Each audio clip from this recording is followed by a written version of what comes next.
Springfield's Talk 1041. My name is Nick Reed. Welcome to the show, everyone. Whether you're listening to us over the air, even that AM signal we've got. Streaming online, ksgf.com, the KSGF app. We've got our video feed sponsored by Springfield Wraps, who also designed the KSGF studios. You can catch us on Facebook Live, YouTube as well. We're just about anywhere and everywhere you could possibly ever imagine. Republicans as well as Democrats in New York yesterday, and boy, if you wanted to get a snapshot of what's going on in this country right now, that certainly was it. The Republicans have adopted this task of showing up where the problem exists. They did this with the border on a number of occasions. Now, Democrats boycotted the hearings that took place down on the border. And they boycotted it because they know that on full display is their failed policies, the failed policies of the person that they told us would make this country safer. The failed policies that have led to millions of illegals coming across our border, human sex trafficking, child sex trafficking, fentanyl issues, over 100,000 Americans killed a year, gun running, you name it. All the bad guys and gals that have benefited under the Biden administration's open border policy. And, of course, now they've announced, hey, everybody gets Obamacare. Get across that border, you get Obamacare, which I'm sure is going to certainly slow down the number of people trying to make it into this country. So the Democrats just refused to go down there. They didn't want to have to answer questions. They didn't want to draw any additional coverage to it. In New York, however, things are a little different for a number of reasons. The largest is New York is the single largest local television market in the country, number one. And despite the media being left-wing essentially all over this country to varying degrees, local news in New York is not going to be able to ignore those hearings because it's local news. And you've got members of U.S. Congress, you've got committees there, you have local people there, local activists there that are screaming from the top of their lungs about the damage that's being done to the communities at the hands of Democrats, but Alvin Bragg specifically, the DA, who is spending all of his time focusing on getting Donald Trump.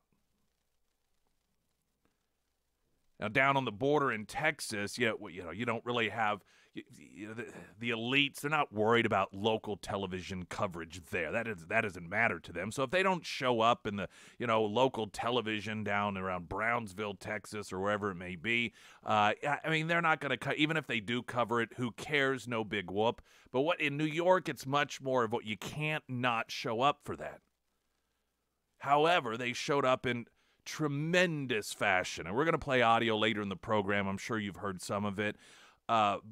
What you have here is it's just such a clear demonstration that Democrats, in this instance in particular, really, truly don't give a rat's behind about what these people are going through. You had these gut-wrenching stories. Some who were victims of crime themselves. One woman who has become a bit of a headline for the event because she is not holding back. She's unleashing. Her son was a veteran in Afghanistan, only to come back and be murdered brutally with a butcher knife by 4 people he didn't even know and left to bleed to death.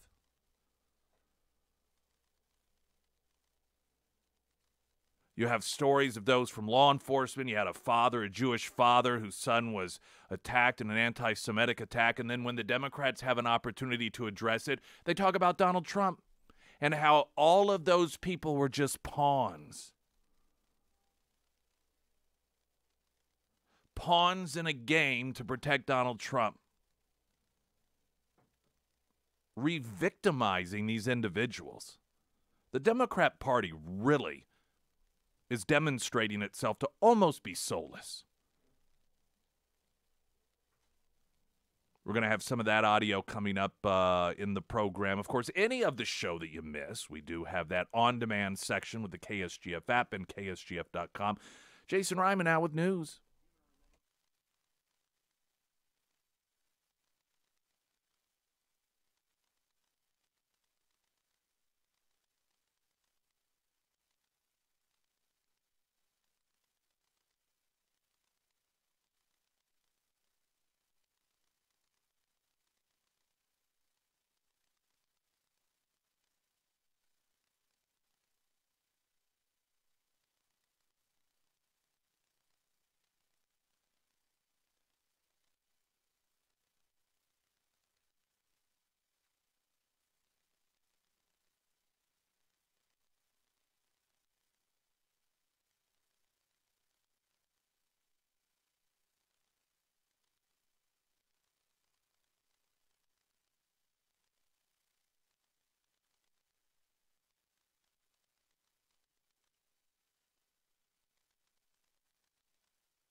First alert forecast, a mostly sunny day, high of 79, clear 59 tonight, partly sunny with a high of 77 tomorrow, and then showers and storms making their way into the listing area Thursday with a high of 73.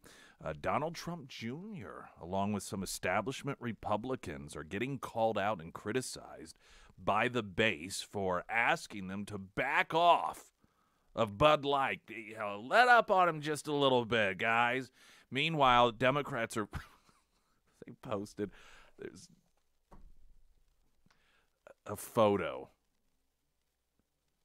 of Representative Ted Lieu, Adam Schiff, a couple of others that most of us don't know, all sitting around enjoying a Bud Light. I mean, it doesn't look posed at all, doesn't look fake.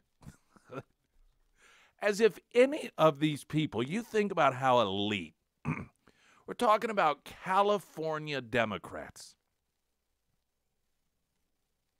You think when they're going to that French Laundry place that Gavin Newsom was seen at while forcing everyone to mask up at home, these fancy highfalutin fundraisers they do, that Adam Schiff, whenever they're asking him what sort of cab he might want, he's like, do you actually have a can of Bud Light? That's my go-to. Springfield's Talk 1041, I'm Nick Reed.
The American Transmissions talk at text line 447-KSGF.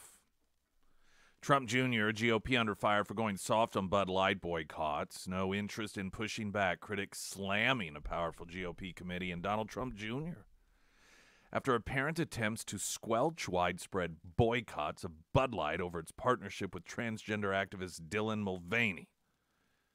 Trump Jr. called for an end to the boycott of the beer last week, citing how Bud Light's parent company, Anheuser-Busch, has a history of giving money to Republicans. On Saturday, the National Republican Congressional Committee quietly deleted a tweet and a fundraising page where people could donate money and receive a drink koozie, according to the Daily Beast. The now deleted tweet read, "Thanks to Dylan Mulvaney, we can all finally admit that Bud Light tastes like water. With our new koozies, you can make sure no one confuses Bud Light with real beer again." And so evidently, so it was a knock on Bud Light, and then they deleted the tweet. Donation filings show Anheuser-Busch is a sizable donor to the NRCC, giving the group nearly $465,000 in just the 2022 election cycle alone. Critics lambasting the GOP for removing the fundraiser page. The Daily Wire's Matt Walsh, whose show we carry here in the afternoons, tweeted the GOP establishment is circling the wagons around Anheuser-Busch. These people don't have any interest in pushing back against corporate wokeism or transgenderism. In fact, they want to help to normalize both. This is grassroots conservative versus the establishment as always. Critics stretched across the political spectrum, some describing the NRCC as being hypocritical and gutless. Trump Jr. defending Anheuser-Busch on his podcast last week, calling for an end to the boycott while citing the company is iconic and that has a history of donations to Republican candidates, saying, so here's the deal, Anheuser-Busch totally blanked the bed with the Dylan Mulvaney thing. I'm not, though, for destroying an American iconic company for something like this. Now, culturally speaking, I imagine some people would say, well, Anheuser-Busch seems okay with destroying our culture itself. I mean, do we really want to worry about protecting a corporation that is part of this wokeism? It's part of this, which incidentally, it's not even about the transgenderism. It's about you accept this with your personal beliefs or else. You know, that's what it's about. There's a component to this, though, that here's what really surprises me about Donald Trump Jr. taking that stance. Of course, he's not his dad, but generally when he's out there speaking, it is because of his father.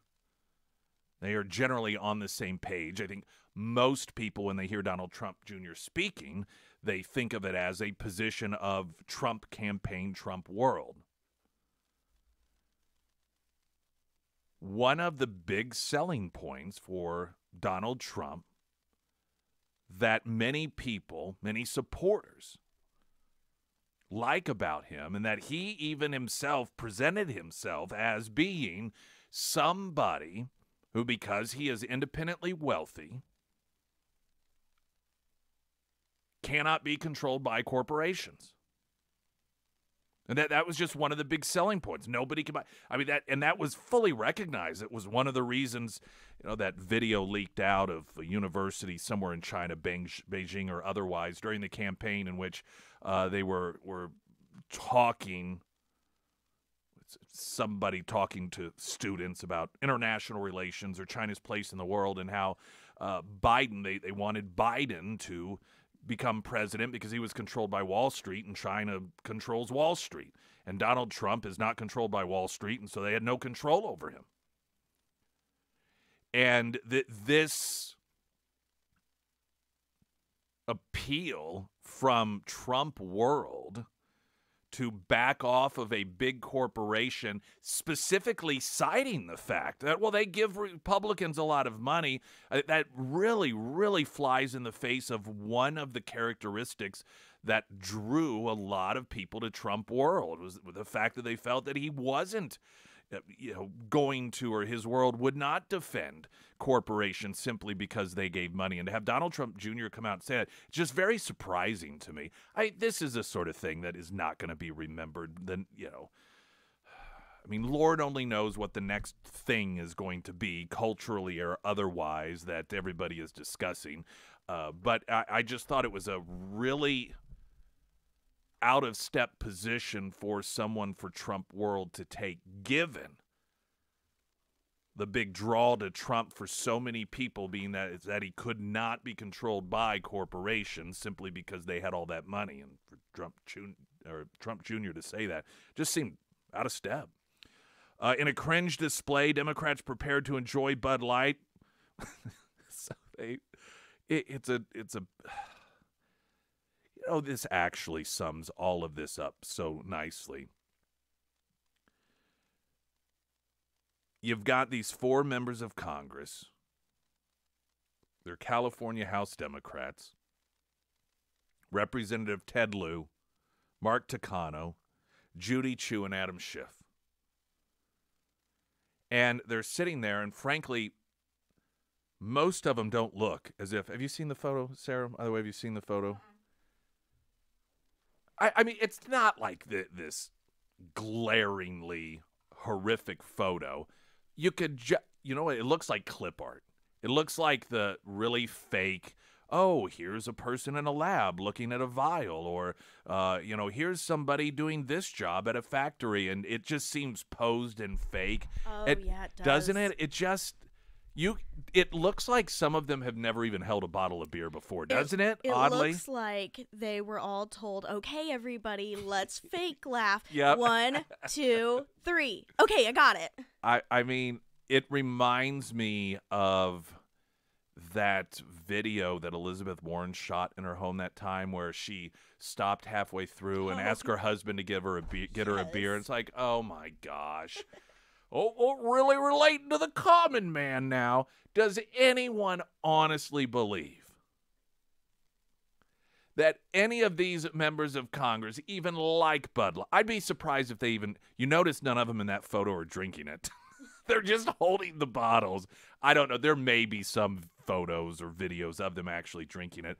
They don't like it. If any of them actually drank it, they thought, how can these Trump-supporting fools love this stuff? Yeah, they've got the champagne taste, and these are not people that when they go to $50,000 a plate fundraisers and they're asked what sort of top shelf alcohol they want, they're not saying, actually, do you have any Bud Light? It wouldn't surprise me if none of them have ever even had Bud Light before. But here's actually why it's so perfect. And here's much of the secret about the entire Bud Light thing with this Dylan Mulvaney. It isn't even so much the transgender component to it as much as it's just fake. It's all fake. As if anyone believes that Dylan Mulvaney sits around drinking Bud Light anyhow. I mean, one of the secrets, if you will, of marketing that's not a secret, it's almost a cliche, is being authentic.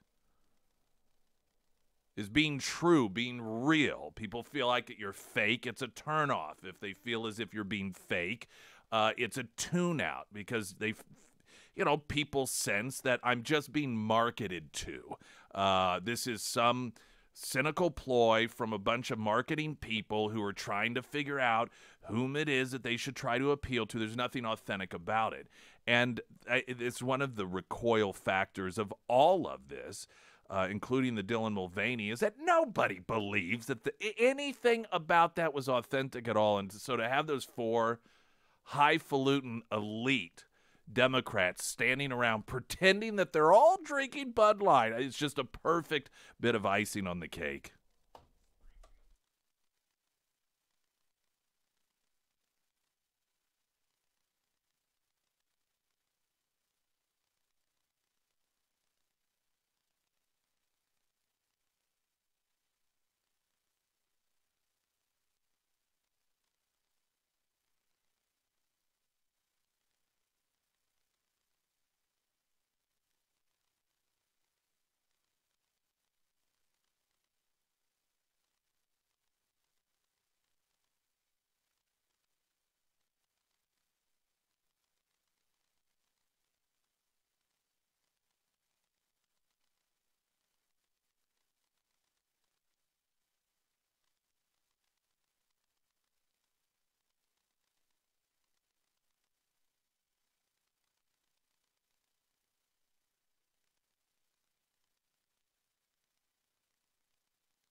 regarding the very authentic photo that was tweeted, was it on Twitter? Yeah. The Democrat members of Congress sitting around casually drinking Bud Light from bottles. They probably wouldn't even know where to get it other than some seedy liquor store that they'd never go in. And one of the comments, Sarah was laughing about the comments, but it remarked along the lines of, oh, way to go, guys. You're really taking care of those hard-hitting issues. And I'm thinking about the things that are going on in New York right now, and here you have Republicans that are accused of, quote, playing politics, that the only reason that they are highlighting the tragedy of so many of these crime victims in New York is to draw attention to it, to make Democrats look bad, and to come in and swoop in to be the heroes. Meanwhile, what are Democrats playing politics? What are they doing? Promoting Bud Light. Now, you think about that for a moment. Let's just say for a moment that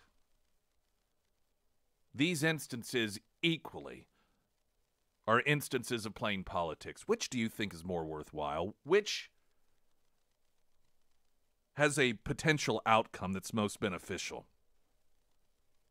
If Republicans are successful and are able to turn things around in the inner cities so that the quality of life is better for people of color, or if Democrats, currently their focus of the push of transgenderism and defending Bud Light, getting people to back off that boycott, because poor Anheuser-Busch, they're really having a tough time right now. Whose focus do you think is more on point and has a greater sense of what's really, truly important right now in this world, in this country?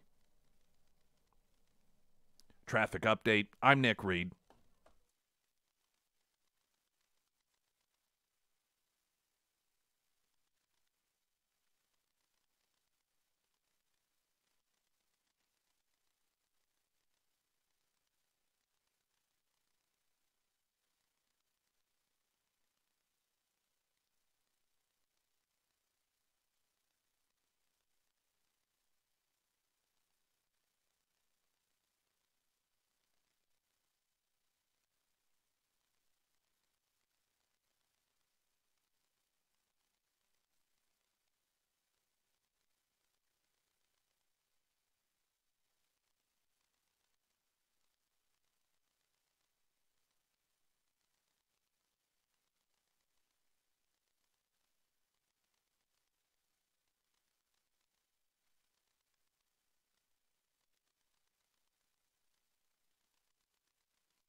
Don Carricker, iwantagreathomeloan.com. All of your home loan needs, whatever they may be, you cannot be in better hands than the Carricker hands. Don Carricker, Alex Carricker, Anthony Carricker have direct access to them and others in their support team locally here. They're all local. There's nothing more frustrating than having some question, something pop up. You have this grave concern about whether you made a goof or something's not going to come through in time, and here it's a Saturday and you can't get a hold of your big mega bank because, normal working hours are Monday through blah, blah, blah, and then you got to go through 80 different prompts and know your passcode number and the last four of your social security. Man, you have cell phone numbers. Saturday, Sunday, Monday, Wednesday, whatever day till 9 o'clock, you have access to the Carricker team with iwantagreathomeloan.com because you do. Bombshell Senate GOP report. Just the news reporting. COVID leaked from Wuhan lab where the U.S. did fund gain-of-function research. What we're learning is, once again, with further detail, the theory, if you will, that many of us were curious about, and we were called conspiracy theorists. We were called nut jobs. We were banned from social media. You notice the people that are dismissed as the lunatics turn out to be right so often compared to the so-called experts? Issue after issue of real significance.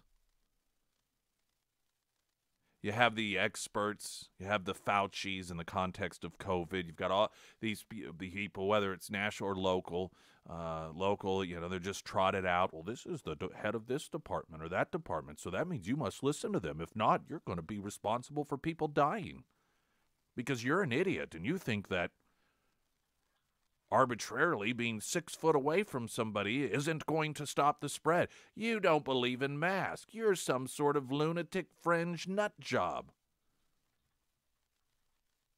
Yet those experts are the ones that turn out to be wrong again and again and again.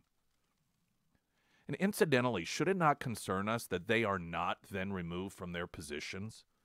That's what an enlightened society does. That's what a society does that strives to be better so that the quality of life for us all increases. When people are in charge, demonstrate that their approach is wrong. Everyone's going to be wrong every so often. But once you're wrong, you have a couple of paths to take, or once it's demonstrated and it becomes reality. We all see, okay, you were wrong. You can either say, wow, I was wrong. I'm going to figure out why and how so that I'm better equipped next time a situation arises that requires my judgment. So I can learn from my mistakes. That's not what happens with these people, though. They never apologize. They never say, you know what, you were right. We were wrong. We're sorry. Nope. Instead, they just give each other awards, brag about how wonderfully they got us through the pandemic. We live in a city that set up, told people to call 911 if you saw someone not wearing a mask or trying to go into business with that, arresting people just for being out. I remember the first, at least relatively high-profile arrest, the guy on the motorcycle. He was just going home or something. He stopped to get gas. Of course, it's the same city that when it came to a Black Lives Matter event downtown, they're like, well, that's okay. Go ahead. Crowd up together down there. It's fine. I mean, we're not going to tell you what to do there. But anything else, no, don't go to church. Businesses completely went under because they just made up these rules.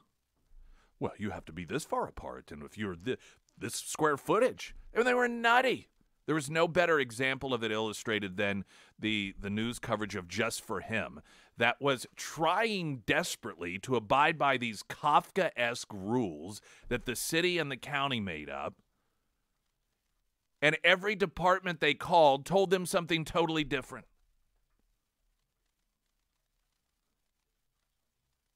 Yet,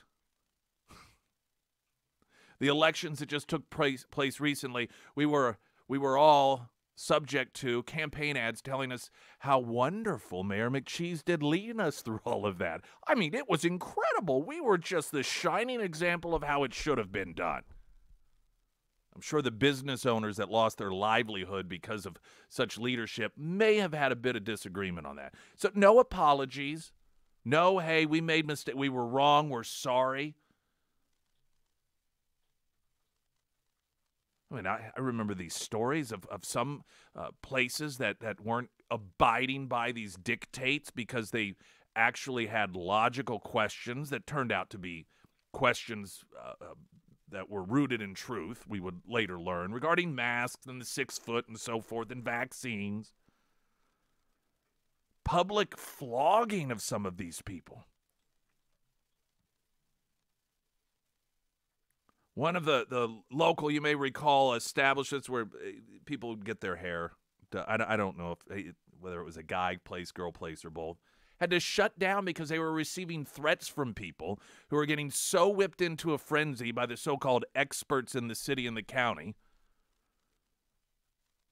that this place was spreading COVID and killing people. No apologies. None whatsoever. No. Pat themselves on the back. It's like Biden with Afghanistan.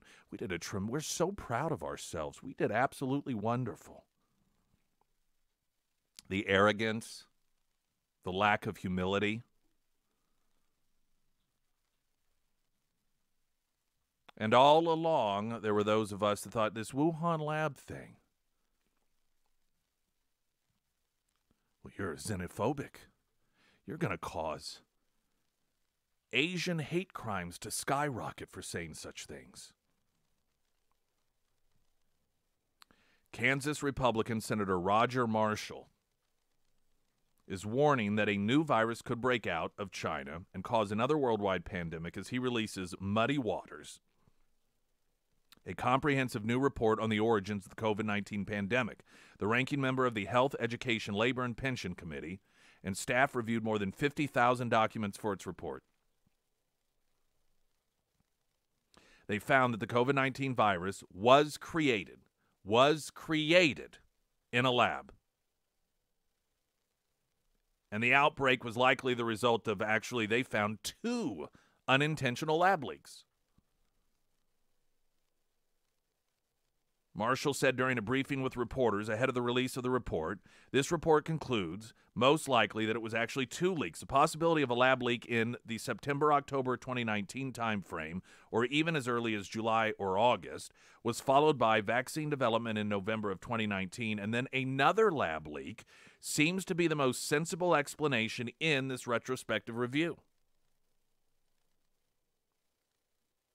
In response to a question from Just the News, Marshall said, I think we're in no better shape today than we were a year ago, 3 years ago, as far as I'm concerned.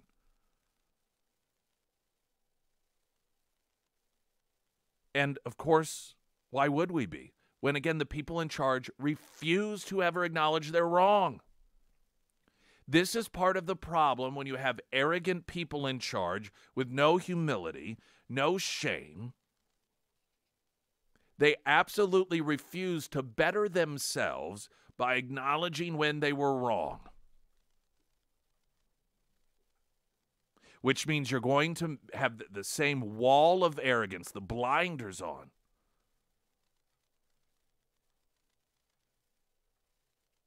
People who refuse to acknowledge mistakes are going to repeat them. And so many of the people in charge, you could actually, it's interesting, in real time, to some degree, this stuff played out. And Florida's a great example. It's not the only example, but there were a number of different states. Florida got so much of the attention because it's a spring break place. And so while you may have like North Dakota or South Dakota, that was, you get a number of these states that really did recognize that there were a lot of flaws in the approach of dealing with COVID, and so they kept things open. But Florida drew a lot of attention because it's a spring break place, and so you had people going down there and the beaches, and so the imagery that horrified people on the left. But in real time, what you saw was somebody in that example, like the people who ran Florida, who in the beginning, all right, we're kind of on the same page here, and we don't know about this. But as time went on, they learned from those mistakes. They recognized doing these shutdowns aren't helping. They recognized that much of what we were being told was based in science wasn't. So they pivoted to try to improve the reaction. And then you have places like New York City where they still wear masks and have, these 6-foot rules. Just refuse. I was thinking the other day as I was booking a room for an event this summer at Lake of the Ozarks, and remember how one of the resorts there had a summer, well, it just opened up like regular summertime, and the world was horrified because there was this swimming pool filled with adults drinking, and oh my gosh, you're gonna be. There were national news stories focusing on Lake of the Ozarks and how all us red state Bible thumping hillbillies were gonna cause an explosion in deaths. And however it is the CDC claimed to track these things, would eventually acknowledge that none of that happened. So here the anti-science yokels seem to have figured out what the brilliant minds with degrees couldn't. Springfield's Talk 104.1, I'm Nick Reed.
And welcoming a new partner to KSGF, Sarah Myers. That's right. Well, Avis, the car rental company, has joined our little KSGF family, and they have unveiled a new program called Avis Flex, which is a long-term car rental program. Now, if you are a person who drives a lot, I am definitely one of those people, whether you are a salesperson or maybe a contractor that's constantly on the road, or maybe you are in the process of looking to buy your next vehicle, but you don't know what you want because a 10-minute test drive isn't enough time for you, the long-term car rental program is something you should highly look into. The best way to put it, it's kind of like the ultimate test drive. Now, yesterday I went over to Avis to go over my paperwork, and the process was incredibly simple. And then I looked at the long-term rental fleet, and they really do have something for everyone. They have everything from sports cars to Jeep trucks to electric vehicles. So yeah, they do have something for everyone. Now, if you are interested in learning more about the Avis Flex program, or you would like to rent a long-term rental, you can find all of that information on how to do that. That's going to be housed at ksgf.com under the Sarah's Endorsements tab. There's a report that is being released. It's titled Muddy Waters. It's a comprehensive new report on the origins of COVID-19 pandemic. Health, Education, Labor, Pension Committee, and staff reviewed more than 50,000 documents, and they found that the COVID virus not only did it leak from a lab, but it was created in the lab, which, of course, makes total and complete sense. We were expected to believe that some random animal somehow developed the ability to transfer COVID to a human being, something that previously was not able to be done. And then they could, no other animals anywhere had this. The one animal that did just disappeared. And then there were those of us that noticed, there's this lab where they do gain a function, which essentially means you take something like COVID that can't be transferred from animal to person, and you manipulate it to where it can be. And so some people thought, that's interesting. Maybe it came from that place. Just maybe. And it did. And it was created there. One of the interesting components of the report is the finding that there was actually not just one release, but two releases. There was the first release that was most likely in September or October of 2019, maybe even as far back as July or August. And then after the vaccine development, they said there was another lab leak that took place. This is some of what, however, makes me think, who is in charge of our country? Marshall, this is the Republican Senator Roger Marshall of Kansas. And he's warning, hey, we are no better off. We've learned nothing. He noted that our government continues to provide funding to China for this sort of research. But to date, there are still no U.S. scientists in Chinese labs to oversee the research. So we are exactly where we were.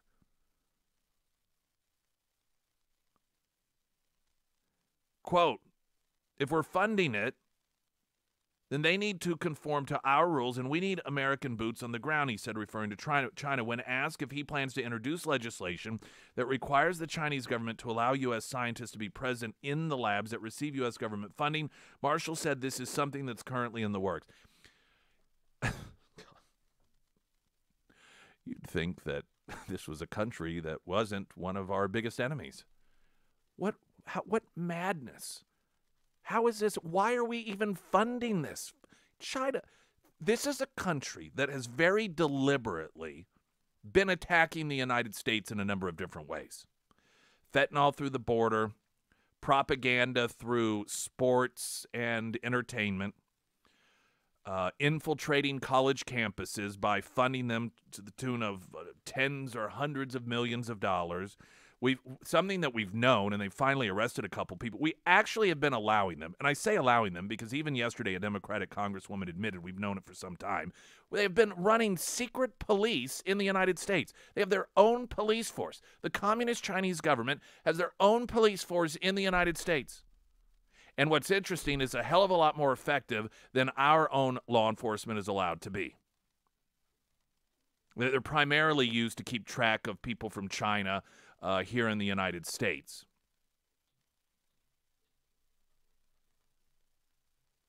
This is a country that has made no secret about their animosity towards us. And we are continuing to, after we know that they are responsible for creating and releasing COVID-19, which killed how many people? And we are still giving them money to do it without any oversight whatsoever? Are we on a suicide mission? This is like assisted suicide. Like we've got Jack Kevorkian as president of the United States.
Facebook Live 1041 Nick Reed. The video feed is sponsored by Springfield Wraps, who also designed the KSGF studios.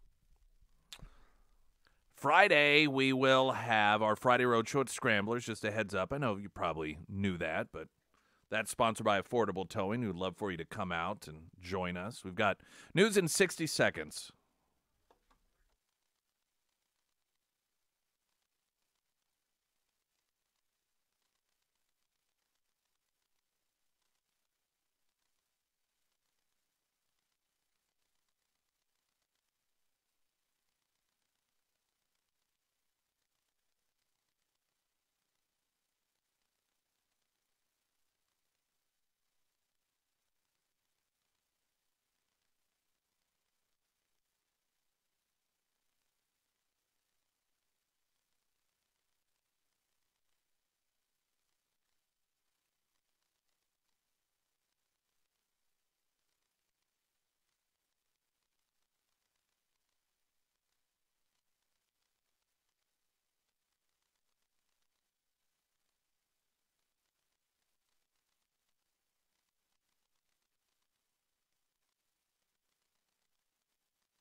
A1 Custom Car Care. If you got a check engine light on, take it to A1 Custom Car Care. But I see commercials, and they say, come to this store, and we'll do it free and tell you what part. Those devices tell you the symptom. They don't tell you the source of the problem. The technology A1 Custom Car Care has gets to pinpoint the source of the issue, not just the symptom. Because if you fix the symptom and not the source, then that piece, that part that's part of the symptom, it's going to go out again. And A1 Custom Car Care, they've got that 3-year, 36,000-mile warranty, so they want to make sure they pinpoint the source of the problem, and that's the difference you get with A1 Custom Car Care. A couple of the text messages coming in regarding the report that is set to be released, if it isn't already, regarding COVID-19 and the findings that COVID-19 was not only leaked from the lab in Wuhan, but it was created there. And we're still paying to have China do gain-of-function research, and we still don't have any oversight whatsoever, no U.S. scientists. So we've learned absolutely nothing. Can I tell you also, as we're having this discussion as to whether or not we should continue to develop AI, this is what I think about. There are these discussions. It's oftentimes a bit odd to me that it seems to be in a vacuum, and obviously biological weaponry versus AI.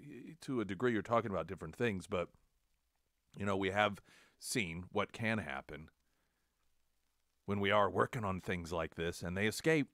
We've got to watch it play out. Now, on the other hand, I know the bad guys are probably going to be trying it too, so what are you going to do? I mean, we're all going to die, right? It's just a matter of how we're going to do it. So does it really matter if it's all at once?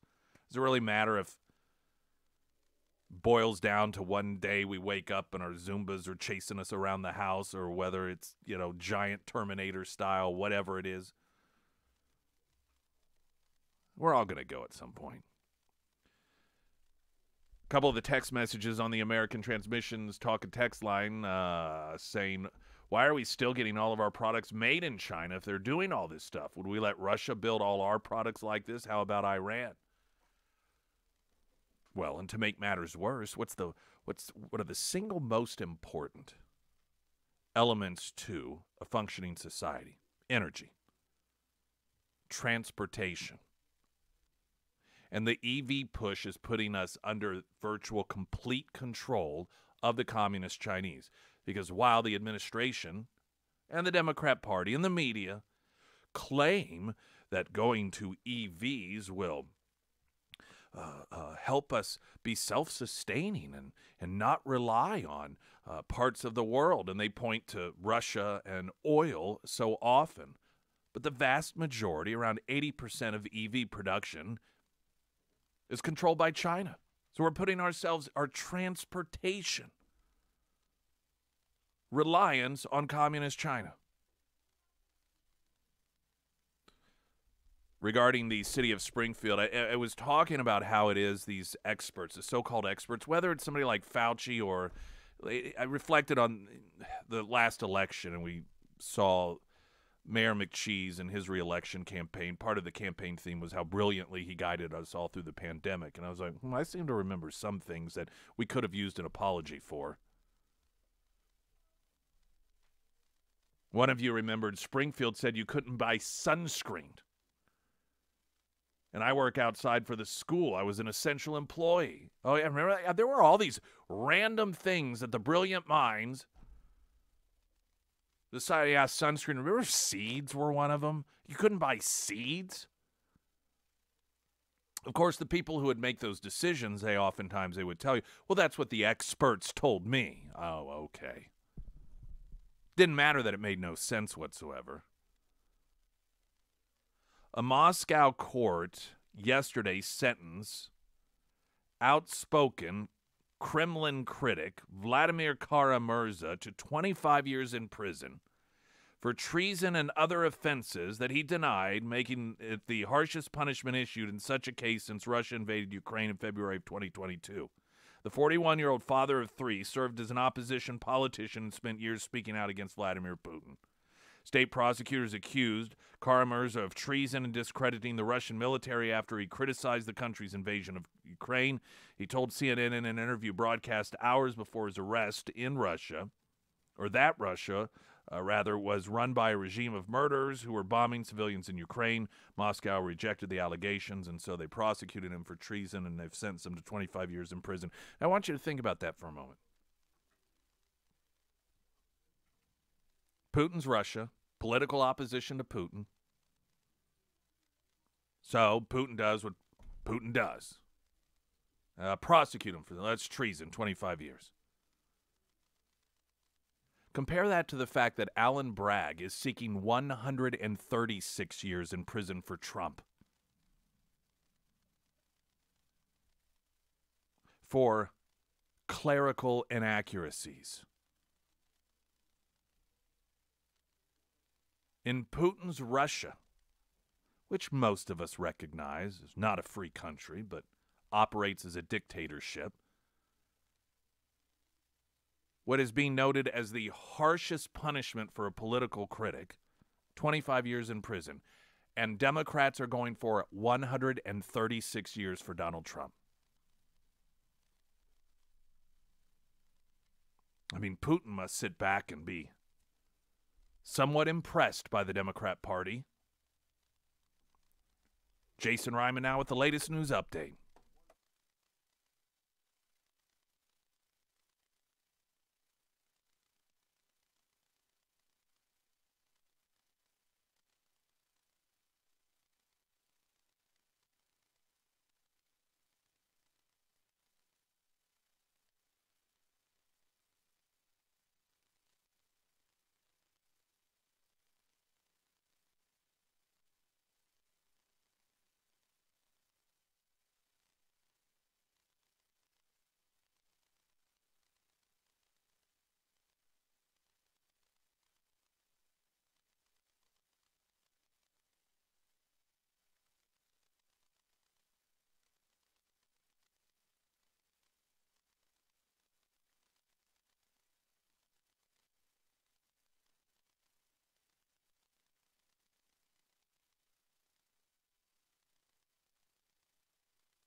First Alert forecast sponsored by Navant. Employee benefits that work. Mostly sunny today, a high of 79. 59 for low tonight.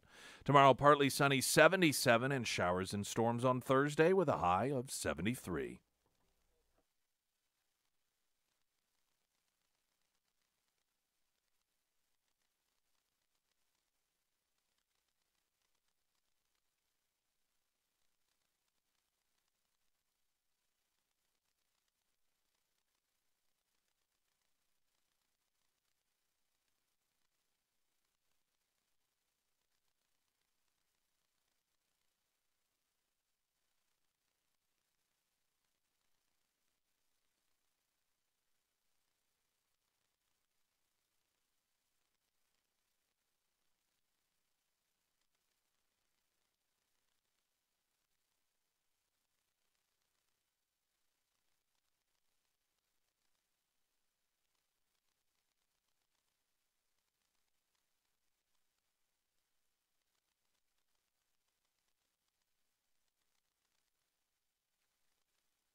Streaming live, ksgf.com. Republican Montana Rep. Matt Rosendale and members of the House Freedom Caucus have sent a letter to the State Department and Department of Defense calling on them to explain reports of U.S. Special Forces in Ukraine. Might be something we should know about, maybe.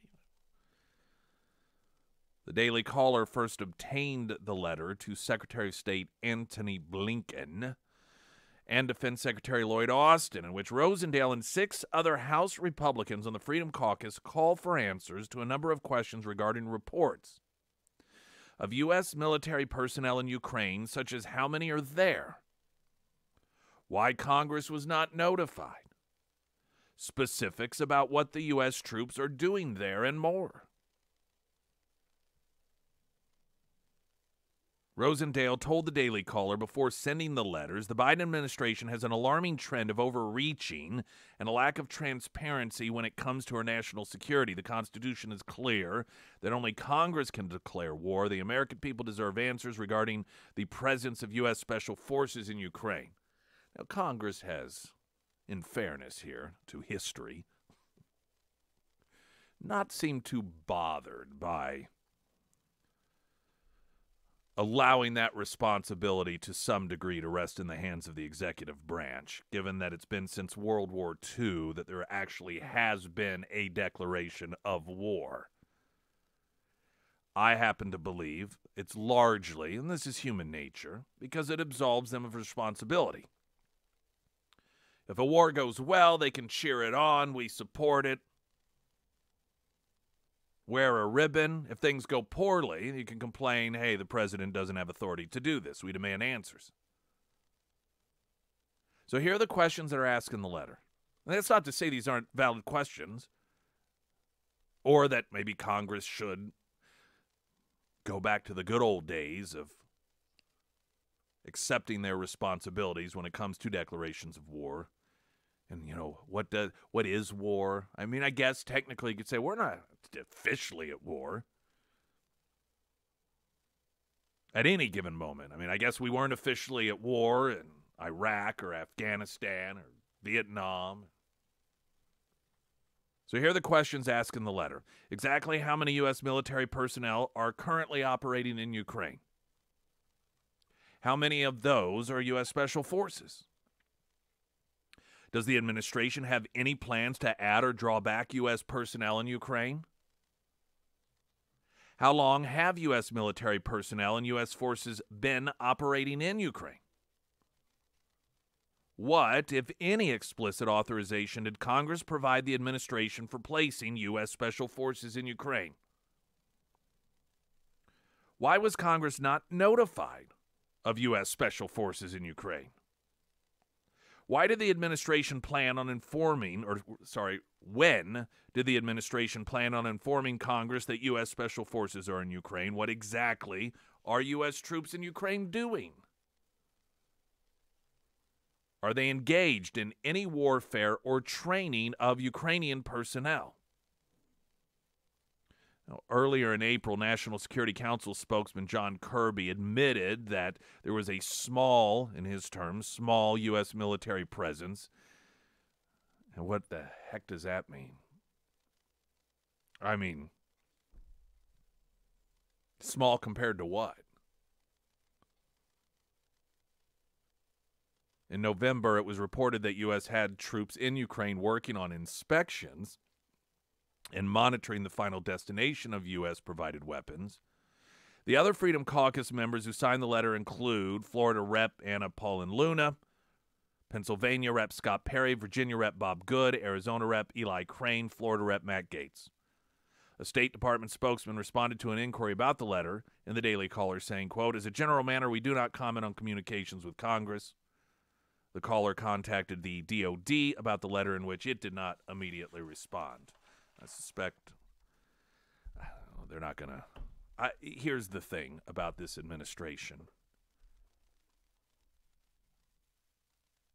If they fill out the questionnaire and return it, with what certainty can one believe what is in it in regards to answers anyhow?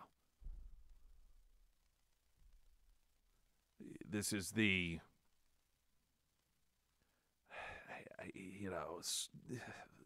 this is the position that we're put in where some can genuinely ask, does it really even matter if they respond? What is the point in asking a question of this nature, though it should be asked? But when you're dealing with an administration that lies, just lies constantly about this stuff, you know the answer that you're going to receive is in all likelihood not based in truth. It is pretty remarkable. This is an administration that was hell-bent on making sure we got out of Afghanistan, a country that we had a solid military presence in, that we weren't engaged in daily battle. It had been 18 months since there was any sort of attempt to attack U.S. troops. The president was warned by the president of Afghanistan, we will be destroyed in very quick time if you pull out. It was known it was going to be the embarrassing debacle that it was, all in the name of getting us out of foreign countries, all in the name of bringing troops home from places they don't belong, only to start quietly and apparently secretly injecting them into Ukraine. Springfield's Talk 1041. I'm Nick Reed.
Aller Building Company, their latest Woodvale development, Golden and Weaver subdivision, 3 to 5 bedroom homes, and you design it from the get-go, the very beginning. Go to their showroom floor. It's a beautiful showroom floor, new showroom floor. In fact, shot a video over there at Aller Building Company just to give you an idea of what you're looking at. It's 1041 Nick Reed on Facebook.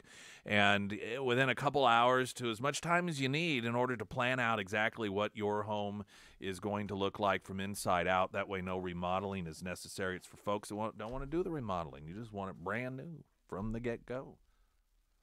Aller Building Company, OLLER. Well, a Hotel of Terror petition deemed sufficient by the Springfield City Clerk. As you know, the city doing the eminent domain thing. The citizens have, and this isn't unusual when the city refuses to listen to the citizens. And I genuinely think that they are in such an isolated bubble cut off from the average citizen in Springfield that oftentimes they don't realize the overwhelming sentiment that runs counter to their actions. There were enough signatures obtained, according to the city clerk, which means that the city now must decide whether or not to reverse their eminent domain decision or put it up to a vote of the city. Who knows what they'll do? They have I could see them kicking it to the city as they've done in the past, just out of sheer stubbornness and sort of having the attitude, fine. You want us to spend taxpayer dollars on this? Well, you're going to pay for an election in order to have it done. I could see that. There's this stubbornness that the city has, and just this annoyance. You silly citizens that just don't know what's good for you. I still, however, there's still part of me that's suspicious that at some point the city clerk's office is going, oh, we found out that actually some of these signatures weren't valid. I just watching how they've operated. They've pulled that in the past. With Flanoy Jr. and his signatures needed to get on the ballot, told him, yep, you're good to go. And then just moments before the deadline passed, they go, oh, we're sorry. You know what? Golly gee whiz, we made a mistake. You don't have enough after all. Our goof, boy, are we embarrassed. And now you don't have enough time to go out and gather enough signatures. So it's not something that hasn't happened before. Time will tell. Springfield's Talk 104.1, a traffic update. I'm Nick Reed.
First Alert Forecast sponsored by St. Clair of the Ozarks Home Improvements. Mostly sunny with a high today of 79. It's very cloudy now. Mostly clear overnight, 59. Sunshine, 77 tomorrow. And Thursday, showers and storms, a high of 73. There's just over the past several years been a lot of recognition of the damage going on in the Springfield Public School District. It did at one point result in a number of non-elites, if you will, getting elected to the school board. Unfortunately, the last school board election, the establishment managed to not only keep one of the candidates on there that has retweeted racist information, including an op-ed piece that white women are terrorists in this country, but they got an additional establishment candidate on there. So these struggles are going to continue in the district. And it was a couple of years ago we exposed much of the information in the indoctrination camps that they were forcing employees to sit through, that among other things, that if you're Christian, you're an oppressor. If There is, if you're the victim of a sexual assault and the perpetrator is someone of color and you call the police to report it, you're inherently racist. Supporting law enforcement's racist. And there were obviously quite a few individuals that were not happy about being forced to sit through this and sign off, acknowledging that they agree with that information. Brooke Henderson is one of those individuals, and we've had her on this program a couple of different times, Jennifer Lumley as well. And a federal judge at the end of March not only ruled against them, but went so far as to what evidently is unprecedented and said they're going to have to pay the legal fees of the school district. And this has been seen as a message to keep your mouth shut if you don't support CRT. It is seen as, just again a message to get in line and not challenge authority on this stuff. The Southeastern Legal Foundation has been backing these individuals in their efforts, and I want to thank Kimberly Herman for being with us this morning, and she is with the Southeastern Legal Foundation. So tell us, and I keep reading that this is unprecedented what this with judge did. Tell us a bit about that and what the next steps are. Yeah, absolutely, Nick, and thanks for having me back on your show to talk about this case. Brooke and Jennifer have been so brave to bring this. And, the government allows, I kind of back up here, Congress enacted statutes back with the Civil Rights Act of 1964 saying that you can sue the government when it violates your constitutional rights, right? The courthouse doors are open. And that's exactly what happened here. Brooke and Jennifer were required with all of the other employees in Springfield Public Schools to sit through a mandatory anti-racism training. They were compelled to speak. They had to commit to things like equity and anti-racism. And when, you walk through some of the exercises, and we can certainly talk about that a little bit more, but then the judge ruled against them. Okay, sometimes judges rule for you, sometimes they rule against you. We, of course, are going to appeal that vigorously. But on top of that, he went ahead and said that their claims had absolutely no merit, and he awarded the school over $300,000 in attorney fees. That's just not how civil rights actions work, right? Congress allows for a plaintiff, if they win a civil rights action, to recover their attorney fees. It's because otherwise nobody would bring these cases, right? There were no damages sought. There was nothing that Brooke and Jennifer had to gain from this. They just want the district to stop doing this. And it is completely unprecedented. We've been around for 50 years. You talk to our friends in the conservative legal movement. You even talk to people on the other side. Talk to people at the ACLU, right? Talk to people at the NAACP. This just does not happen in civil rights actions. And so we've appealed it. We feel very confident that the attorney's fees and the merits rulings will get overturned. And now we've just got to work our way through the court system. It seems to me as if over time our system has found ways around so many of the protections that exist. That's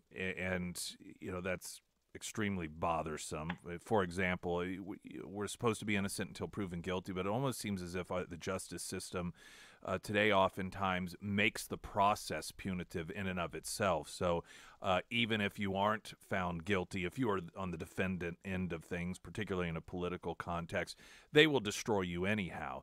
I see a scenario like this where you are supposed to be able to take on your government if you feel your constitutional civil rights are violated. But not only to me does this send the so-called chilling message to anyone else who might want to do that, but it could even stop some people from exercising their right to an appeal if they don't have the resources.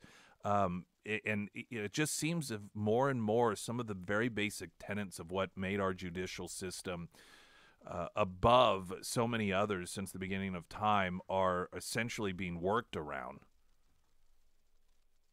It is. And what's even crazier here is that the judge awarded the school district more attorney fees than they asked for, right? So they made an initial ask, and then they came back and said, okay, we'll agree that, yes, it's not that high, right? We'll agree to lower it a little bit. Not much, a couple $1,000.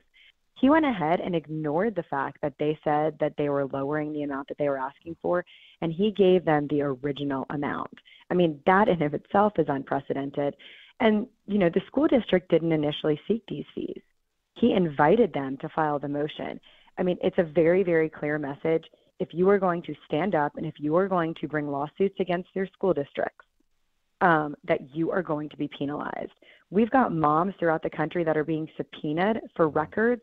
For example, they have nothing to do with these lawsuits, right? Maybe the union is in a lawsuit with the local school district, and then they go ahead and they subpoena documents from Moms for Liberty, from No Left Turn in Education, people who have nothing to do with these cases, and it's all very coordinated. Make no mistake about that. It's coordinated to terrify and scare these parents who they were calling domestic terrorists and to terrify teachers from standing up. And my call and my plea and Brooke and Jennifer's ask of everyone is to not let them silence you. Just keep fighting. Our kids are too important. We're talking with Kimberly Herman, Southeastern Legal Foundation. You had mentioned some of the lesson plans, if you will, I suppose. If you would just run down some of those examples. And as I mentioned, we had our hands on a lot of them. We posted them online a couple of years ago while this was occurring. But the reason I think this is important is because we still oftentimes hear, as well as so many other school districts, deal with those who push these critical race theory or whatever you want to call it, but all the while claiming, oh, no, that's not happening. That's just something that is being made up by right-wingers. Talk a bit, if you would, about what it was that Brooke and Jennifer and others within the school district were subjected to. Yeah, and to your point, the documents are all online too. We posted them on slfliberty.org so people can see everything for themselves. But the training started with them being instructed to be professional, to lean into their discomfort. They were told that they needed to stay engaged and that silence. So if they were not engaged and they did not participate, then that equaled white supremacy, right? That silence was the equivalent of being a white supremacist. Clearly inclusive. Yeah. Honestly, I mean, these directions are kind of like nothing that we've seen throughout the country. We see so many of these trainings, and this one just stands out above and beyond.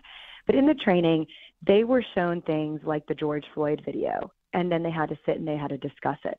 They were shown videos equating white people to the Ku Klux Klan, equating MAGA, so anyone who supported Trump, to white supremacists.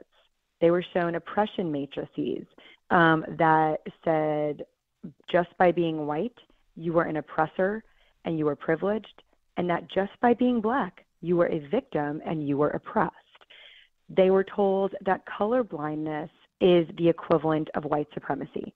So if you believe that you shouldn't treat people differently because of the color of their skin, if you believe that we are all created equal under the eyes of God, and that the Constitution demands equal treatment to all and equal opportunity, you were a white supremacist and you were racist.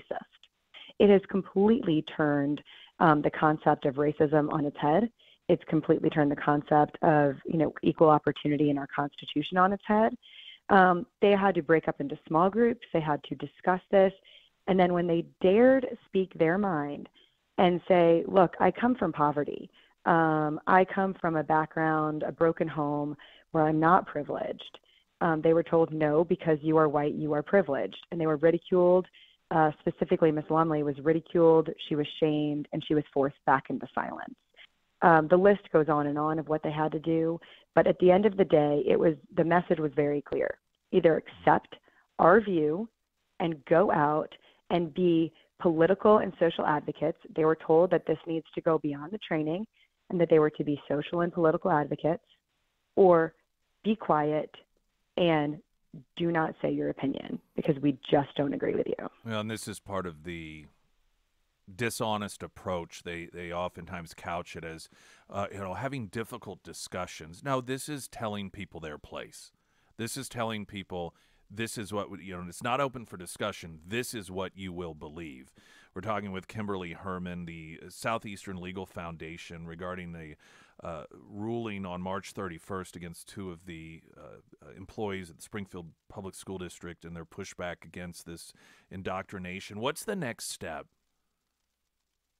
So we've appealed the case to the Eighth Circuit, and the briefing is well underway. We are confident that we will get a favorable ruling before the end of 2023. So, we'll be sure to keep you guys updated as it progresses. I have a feeling we'll have a lot of support from a lot of other organizations at the Eighth Circuit. All right. Well, yes, please keep us in the loop. Thank you so much for visiting with us and keeping us updated. Kimberly Herman, Southeastern Legal Foundation, and have a good rest of your day. Thank you. Springfield's Talk 1041. I'm Nick Reed.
Regarding this federal judge punishing Brooke Henderson and Jennifer Lumley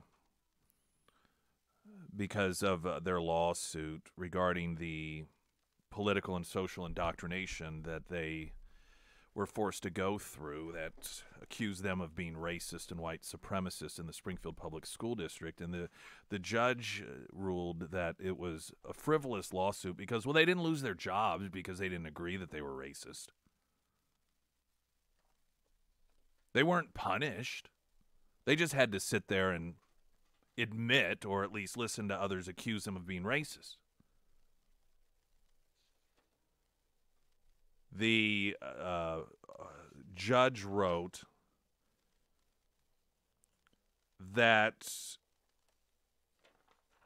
the plaintiffs did not allege, and no evidence suggested that the defendants enacted any policy or guidelines that required plaintiffs to adhere to a certain viewpoint or articulate a particular message. Crucially, plaintiffs made clear during the training that they did not agree with the principles of equity and anti-racism. The fact that he uses that terminology tells you where this judge is coming from. Plaintiffs' own allegations show they openly voice their opposition to the principles taught and discussed. Now, do you think if this was reversed around a bit that the ruling would be the same? Let's say, for example, for whatever reason, the lessons were about how bad black people are. All sorts of bad things, the stereotypes of black, they're criminals, you got to watch out for, they're dangerous, and and black employees were forced to sit through that. Oh, sure, if they wanted to disagree, they could. They'd be told why they were wrong. And then they filed a lawsuit. Do you think a judge would say, you weren't fired? You were allowed to disagree. So not only do you not win your lawsuit, but you have to pay the school district. Do we think it would have worked out that way? This is racism, incidentally. Because we all know the answer to that question would be, of course, that, first off, whomever introduced such a discussion would have been fired. There would have been a multi-million-dollar lawsuit that the school district would have bent over backwards to settle. Apologizing, implementing sensitivity training for everyone, but because white people are the bad guys in the lesson, you just have to take it. It's perfectly reasonable for you to be told how racist you are. And quit your whining. You didn't get fired because you're white. You were just told what a piece of trash you are. So you have to pay the school district. And the school district gladly had their hand out with a smirk on their face. Very classy.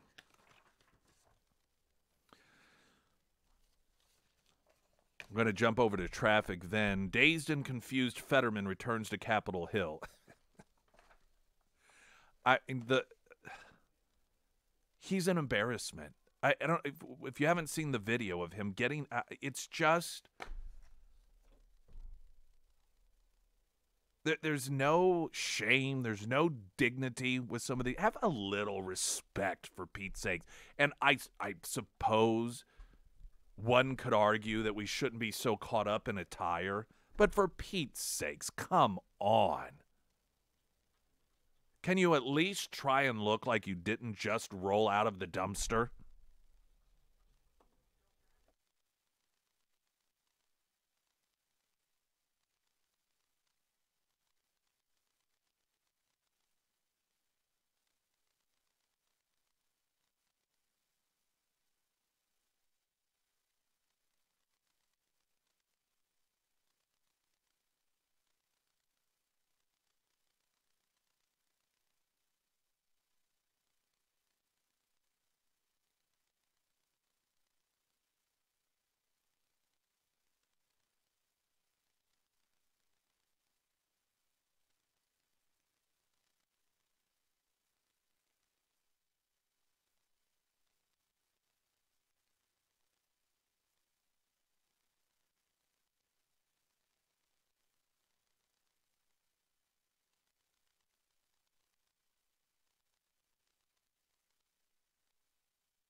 Regarding racism in the Springfield Public School District, I'll throw another question out there. What do you think would happen if a school board member retweeted an op-ed piece claiming that black men were the criminal scourge of this country? You think the news leader would write a piece about it? Do you think that the school board would have anything to say about it? Do you think students might walk out as part of a protest? That you'd have a sitting member, let's say it's a white woman, that would retweet an article explaining how bad black people are? Sharita Thomas Tate, sitting school board member, retweeted an article explaining that white women are terrorists. Not a peep. No declaration from the school that that's not, quote, who they are. No news leader article interviewing white students, female white students, about how that impacts them. No, not at all. No protests. No calls to step down. Because racism is perfectly accepted in the Springfield Public School District. It is not only accepted, but it's promoted. And let me tell you something that we need to get rid of. We need to get rid of the term reverse racism. Now, I understand what people mean by that. They oftentimes, what they mean is when it's racism against white people. But that's not reverse racism. Reverse racism is not racism. It is racism. Whether you're declaring all black people to be criminals and terrorists or you're declaring all white women to be terrorists, it's racism.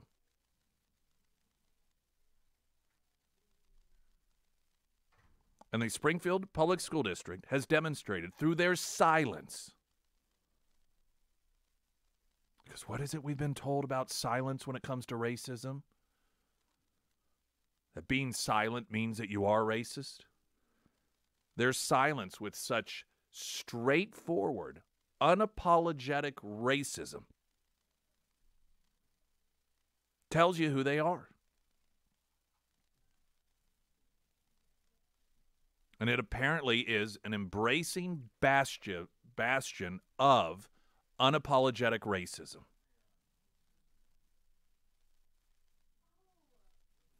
And the community, or at least the media in the community, apparently thinks that this is no big, other than this outlet, of course, that has noted this. Clearly, that form of racism is A-OK with the news leader. But at least we know, because we should know where the racists are. We should know where the people are who categorize entire groups of people based on their skin color. We need to know where that evil lies. And it was wrong in the 50s, just as wrong as it is today. Simply because generations have gone by does not automatically mean racism is A-OK. News coming up in 60 seconds. I'm Nick Reed.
Floors Plus in Nixa and Springfield, all of your flooring needs. I had Rob over checking out my bathrooms the other day because thinking about doing a little plus of the Floors Plus, customized tiling. One of our bathrooms, we have the really big, like 12 by 12 inch tiling on the walls halfway up. And in the other, we don't. Well, no, we have that actually in both now that I think about it. And then we've got a jacuzzi tub in one of the bathrooms. And in the other one, we've got just your standard insert shower. But I like the customized look. I like the customized feel. The work they do is tremendous. They're true craftsmen. And so I think that's going to be the next improvement we do on our home is the plus of Floors Plus. Of course, they do flooring as well. 0% financing for 12 months. A Nixa location and a Springfield location. Floors Plus, you can find them under Nixa endorsements, ksgf.com. Great people. Someone texted in if I heard about the walkout that was supposed to happen in the Springfield public school systems today. I thought, I knew that there was one that was being planned. In fact, I had a voicemail from a student regarding it. I thought it was on the 20th, but perhaps it is today. It's supposed to be anti-Second Amendment march or walkout.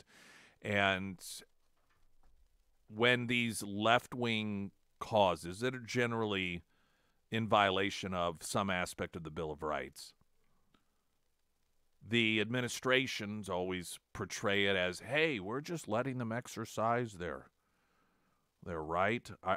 Ironically, they will cite that same Bill of Rights oftentimes as the reason that they are letting them protest, which the thing that they're protesting is against the very Bill of Rights that they use as justification for being able to protest. Different amendment referenced, but still, it's the same Constitution. We're always served up a load of BS about how it doesn't have anything to do with the issue, whatever the issue. It's a great civics lesson and getting involved and having your voice heard. I would love for students that are pro-life to do the same thing. And see if the administration takes the same stance. Marching on outlawing abortion for the sake of the unborn. Do we think that we'd get the same, hey, it's not about the issue? No. It's simply about the student civics lesson, self-taught civics lesson, and participating in what has long been a tradition of American democracy. These folks are so easy to predict. This hour, we're going to play some audio from congressional hearings in New York yesterday, and it really is sad. The insulting dismissal of these victims' families and victims themselves by Democrat members of Congress, accusing them of being props. You have these people of color, one woman in particular by the name of Madeline Brame, whose son survived Afghanistan only to be randomly stabbed to death by 4 people with a butcher knife in New York, left in the streets to bleed to death. And the murderers went from second-degree murder with gang enhancements to slaps on the wrist. One of them just walking around. Didn't even get any jail time. Time served. And she's heartbroken and furious. And she tells her story, to which the Democrat lawmakers use their time to accuse her of being a prop.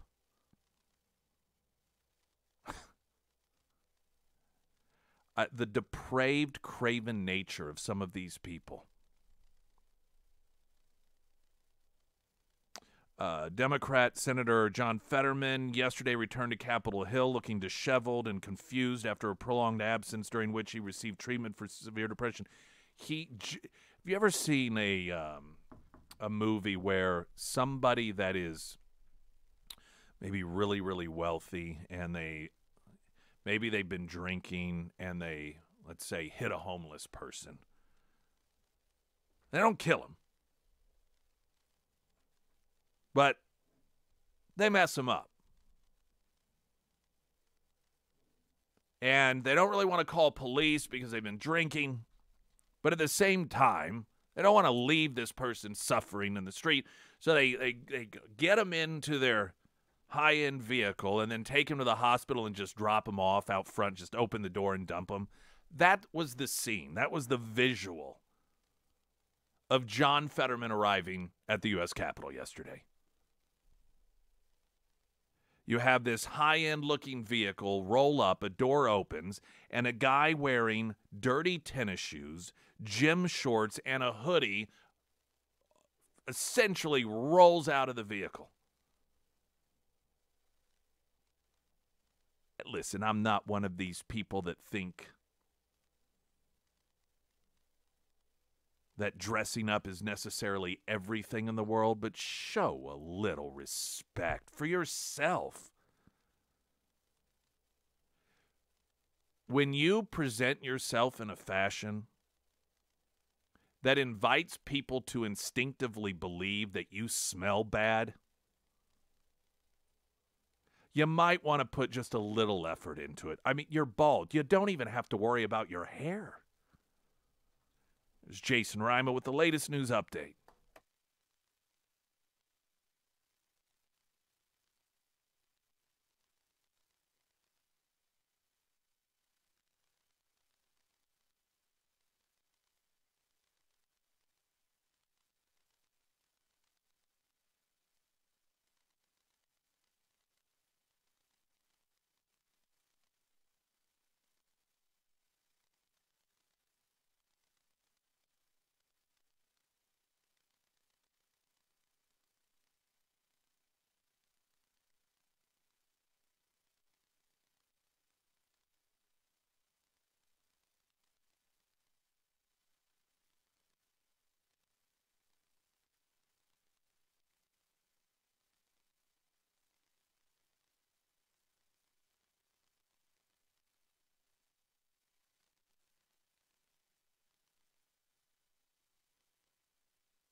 First alert forecast, mostly sunny, 79 for a high today, clear 59 tonight, partly sunny, 77 tomorrow, Thursday, showers and storms with a high of 73.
Sarah Myers. Thank you. Well, the spring housing market is in full swing, and if you're listing your home and your realtor is suggesting that you do some home repairs before you put your home on the market, I want to recommend a great company, and that is Beadles Property Maintenance. Now, Beadles is spelled Beadles, and they do a variety of home repairs and maintenance. Now, that's actually how Bruce and I actually got acquainted. Whenever I was buying my home, the previous homeowners used Beadles to do a couple of repairs that popped up during the inspection phase, and so Beadles has been out at my house just doing a variety of home repairs ever since then. They can do anything from mold remediation, water restoration, electrical work, crawl space repairs, and even sump pump installs.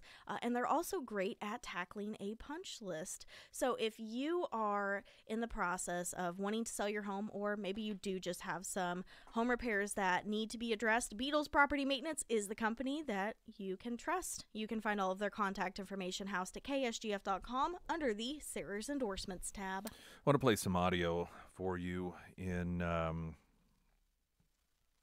from New York, and congressional testimony focusing on the crime problem in New York, something Democrats continue to deny. All the while, it is citizens, primarily of color, that are the victims and being dismissed as insignificant. One of those individuals is Madeline Brame, and she is her son served in Afghanistan only to come back and be stabbed to death by 4 assailants.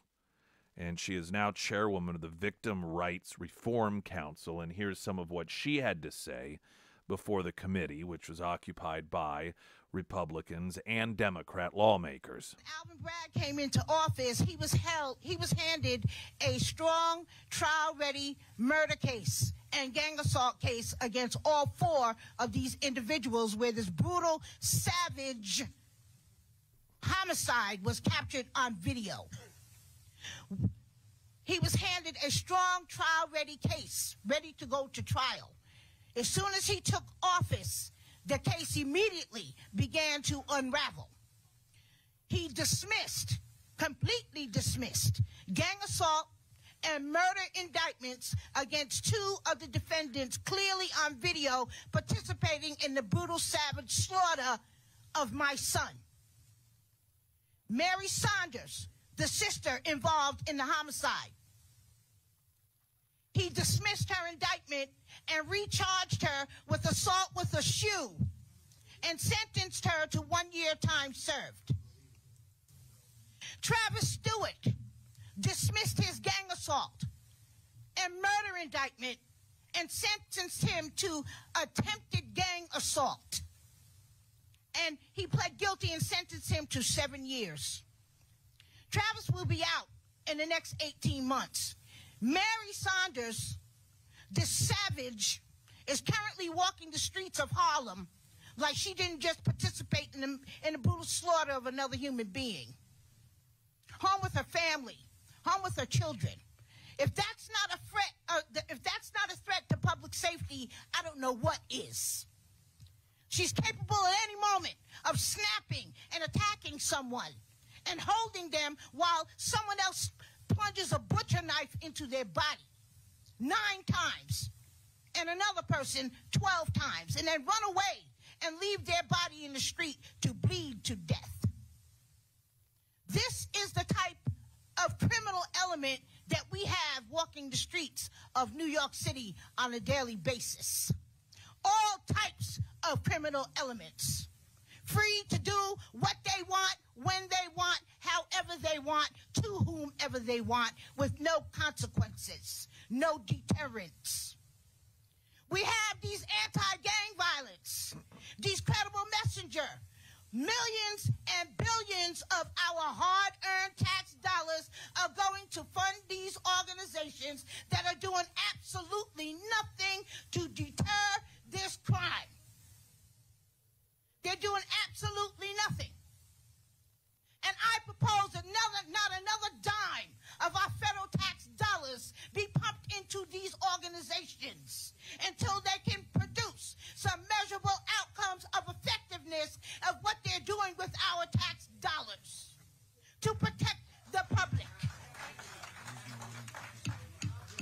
Audience, there is no audience participation. Ms. Brame, you keep going.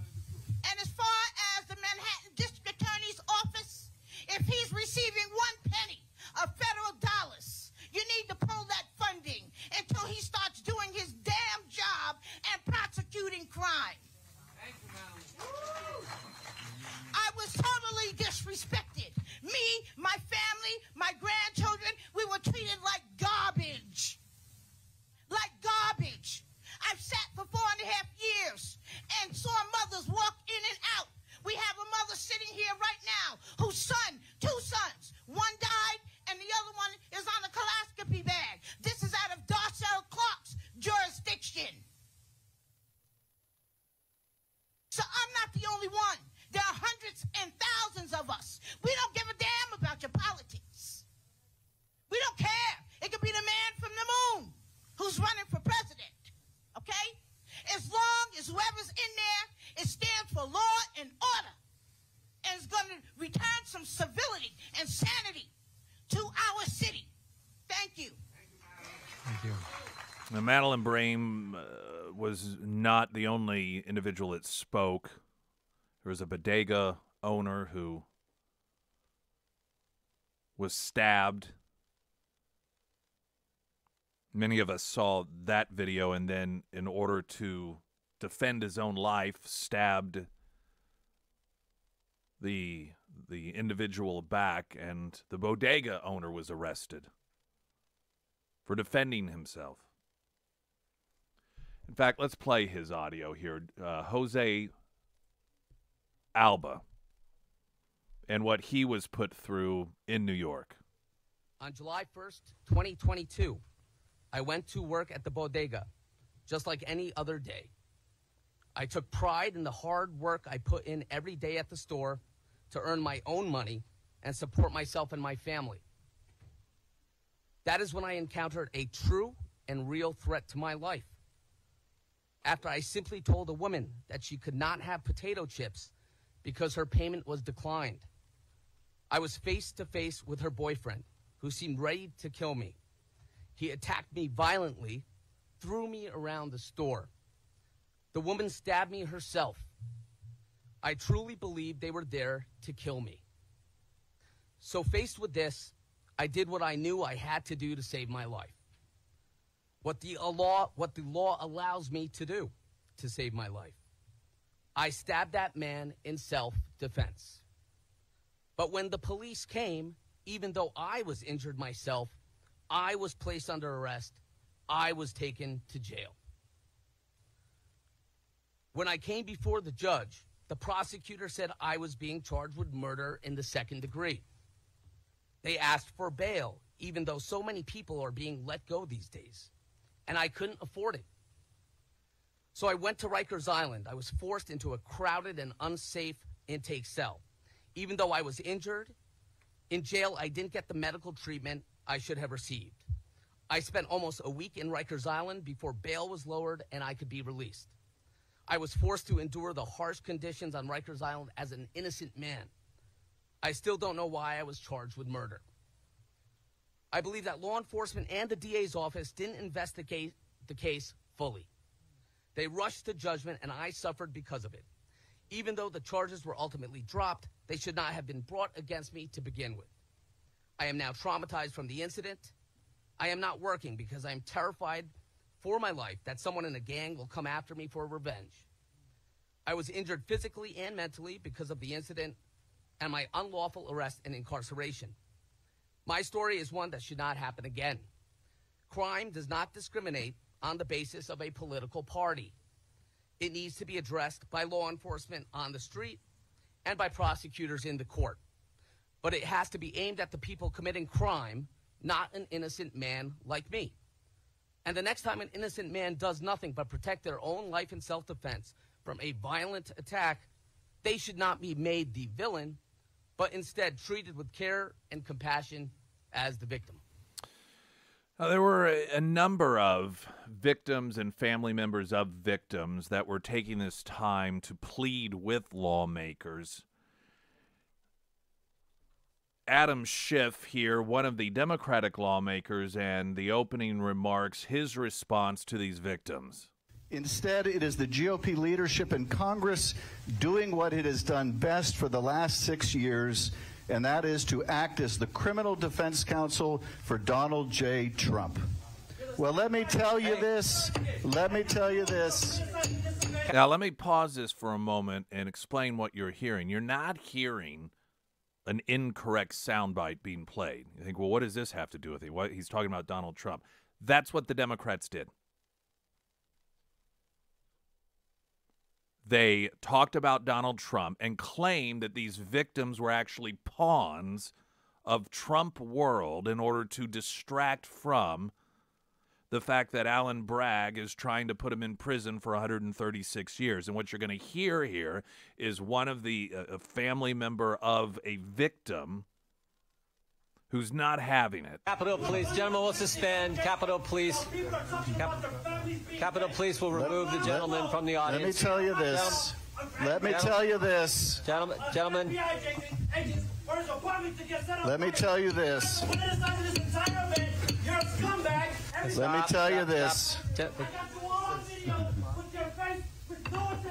Donald J. Trump. Gentlemen will suspend till we got order.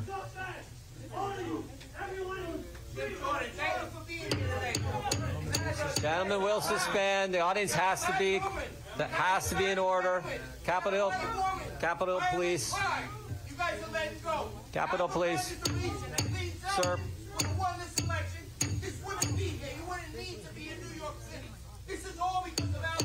Can we have order? Yeah, we're working on it, Mr. Schiff. Gentlemen, Capitol Police, please remove the gentleman from the audience. No, you got to go. You got to go. I'm sorry. I've given you several warnings. You got to go, unfortunately. He's from my district. He's from my district. That was Adam Schiff. Here is Democrat Jerry Nadler in his opening remarks in response to the victims. Thank you, Mr. Chairman. Let me be very clear. We are here today in Lower Manhattan for one reason and one reason only. The chairman is doing the bidding of Donald Trump. Committee Republicans designed this hearing to intimidate and deter the duly elected district attorney of Manhattan from doing the work his constituents elected him to do. They have demanded access to the inner workings of an ongoing criminal case, information to which they know they are not entitled. And finally, before we go to a traffic update, Democrat Congressman Hank Johnson, you may recall him as the brilliant mind in Congress who was worried an island might tip over because of our U.S. military. And here's his response to the victims of crime in New York City. Republican witnesses who have used their time to criticize District Attorney Bragg have served as props in a MAGA Broadway production. The real purpose in coming to New York City. Can we have order? The real purpose in coming to New York City. Gentlemen will suspend. Stop the clock. Gentlemen will suspend. For the audience, I've said several times now that the committee has to be in order. If anyone continues, then we're going to have to escort some people out. Please don't talk Please don't talk down to us witnesses, please. So you can hear the disconnect, the lack of any sort of empathy, the total dismissal of these crime victims who have come to have their voices heard, and they get lectured at by elected Democrats that all they're doing is the bidding of Donald Trump. These are sick members of the Democrat Party.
Now, you heard audio. If you missed any this hour, we'll have the on-demand section up for you to go back and listen. But among other victims and family members of victims, you had Madeline Brame in New York expressing her thoughts on the crime problem in New York, and then Democrats from Schiff to Nadler to Johnson all accuse them of simply being pawns in a Broadway production of Defend Donald Trump. Madeline Brame had some comments to respond to that. We'll play it next. Springfield's Talk 104.1. I'm Nick Reed.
First alert forecast.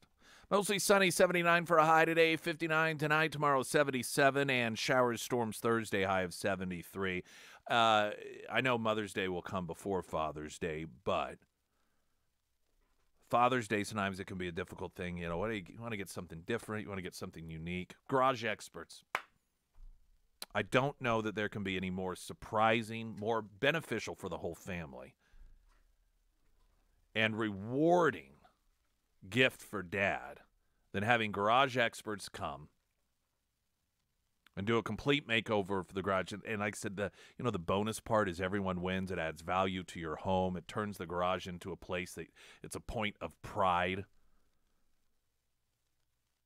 Dad won't get frustrated when he can't find his tools any longer because of the customized storage that's been set up. I know it's been one of the biggest benefits. Every time I used to put off projects off, and just the smallest things, I thought, I don't know where the hell this saw is. I don't know where this is or that is or so forth. Don't have that problem any longer. You can declutter, add value to your home, and give Dad the greatest Father's Day gift with garage experts. Find them under Nick's endorsements at ksgf.com. This hour, we've been playing audio, and I'm sure you'll hear it through the day. You may have heard some of it yesterday or in the evening of victims of crime in New York City who were asked to speak before this congressional hearing that was being held in New York. And these victims were met with a response from Democrat lawmakers utilizing their time in order to accuse these victims of simply being props and there to defend Trump.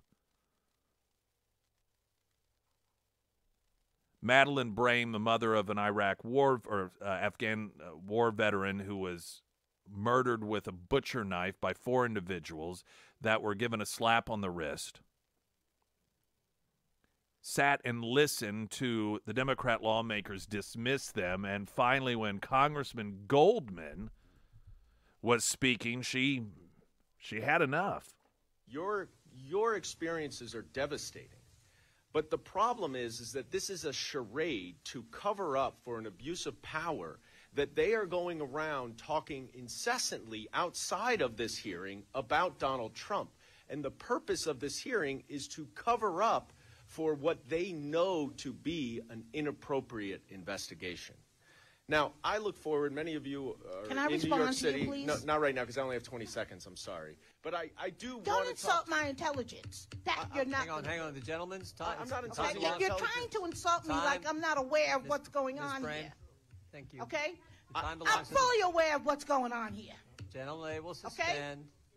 Gentleman gets another 15 seconds. Thank you. That's why I walked away from the plantation of the Democratic Party.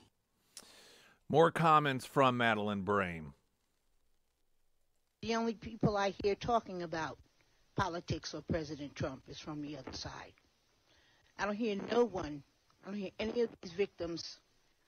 I don't hear anyone else talking about President Trump except from the people from the other side. From the other side of where? The other side of the moon, the other side of the world, the other side. Whatever that is. Let me tell you something. Victims can care less about anyone's political ideology or party. Neither do criminals.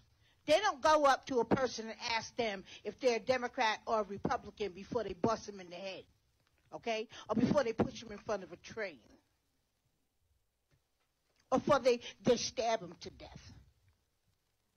These are real life people that we're dealing with. We pay you guys. Our tax dollars pay you. You work for us. We do not work for you. One of the additional positions that Democrats have been taking, even prior to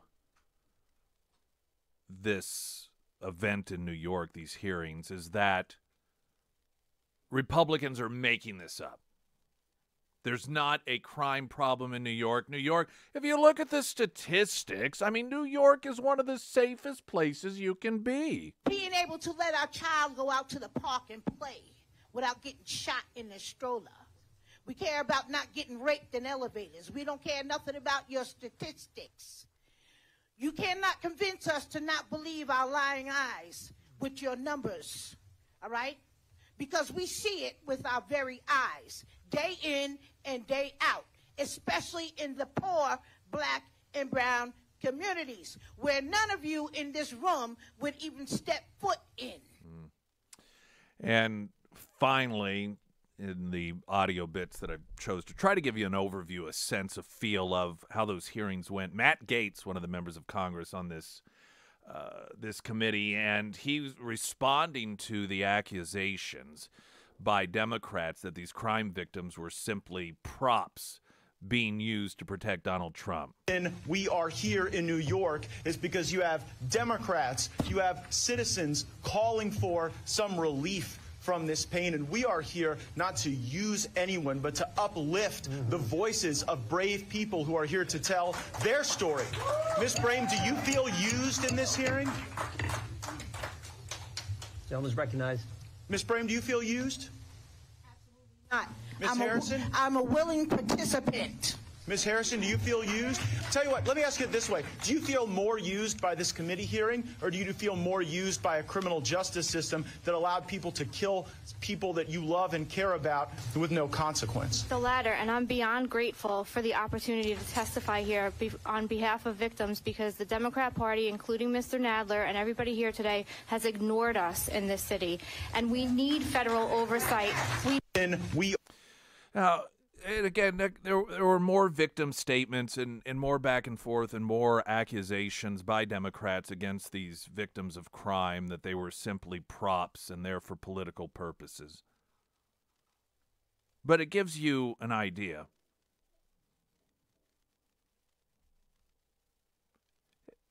And I think about the things that Democrats as a party are for. These victims are just Broadway props, as Congressman Johnson referred to them, or Broadway players. Democrats are running around focusing on the rights of adults to dress in women's clothing and dance erotically for elementary school kids. Running around talking about how our highway systems are racist.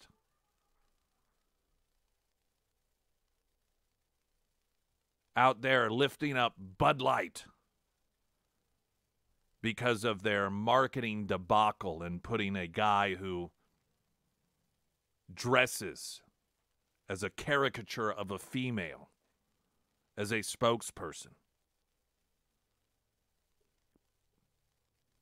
Defending the rights of adults to give children pornography. You got real victims. It gives you a real sense. I'm not here to claim that the Republican Party is perfect or the answer for everything. Lord knows it's not. But how can anyone is it any wonder that Democrat-run cities are third world country hellholes under their so-called leadership? Is it any wonder that these results are occurring? And as the one mother noted, she described it as a black woman. That's why she left the Democrat plantation, noting that these areas that they have to live in, these elite elected Democrats wouldn't even think, they wouldn't dare to walk down those streets, which is why they have the luxury of continuing to push for these policies because they aren't victimized by it. Rarely they are. Paul Pelosi got a taste of it. He got a taste of not only the promotion of illegal immigration by the Democrat Party, but also the homelessness and crime. Outside of rare instances, they aren't the daily, they're not the ones with their 5-year-olds taking bullets while sleeping in their bedroom or at the drive-thru. I've oftentimes noted financially, the very, very wealthy can afford to be privileged, or they can afford to be liberal because they don't suffer economically the damages. I mean, their portfolio may, but they aren't deciding what food they can't buy this week. It isn't just economic, though. It is safety. When you can hire security guards, when you can spend tens of thousands of dollars paying private security like Cori Bush, who represents the St. Louis area, you can afford policies that result in high crime. The problem is the average person can't. And most directly, persons in the inner city, which are disproportionately people of color. That's all just reality.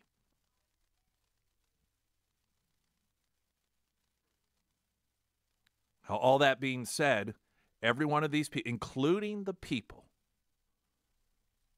that are victims in areas like New York, the audio I just played, they have the ability to vote. They have the ability to vote. Ultimately, when it comes down to it, they as a community are in charge of whether or not people like Bragg continue to be a DA. Springfield's Talk 1041, I'm Nick Reed.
And Sarah Myers. Thank you. Well, I spoke with Josh over at the Pyramid Roofing Company yesterday, and he wanted me to relay a message to all of you. Now, over the weekend, the KSGF listening area got hit with some pretty large hail, and there's going to be door knockers out there, and many of them may not be honest with you, and they may try to use fear tactics to get you to hire them.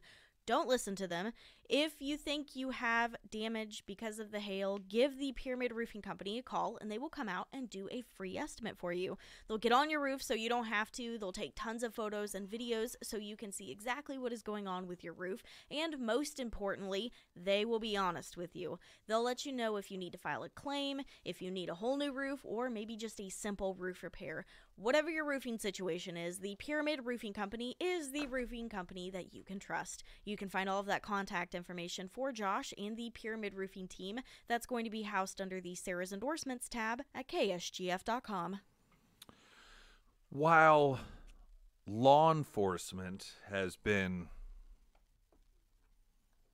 defanged, if you will, in New York, you got to feel bad for these guys in the guys and gals on the ground in cities like New York. I mean, their lives are put in danger. In fact, one of those that testified was with law enforcement, and he testified during those hearings in New York that he is confident that a recent ambushing and killing of 2 law enforcement officers was the result of Bragg noting that they were no longer really going to crack down on those sorts of crimes.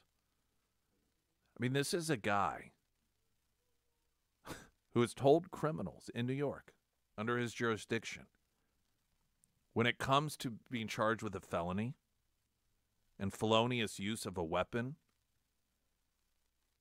you won't be charged as long as you don't use the gun to kill the person.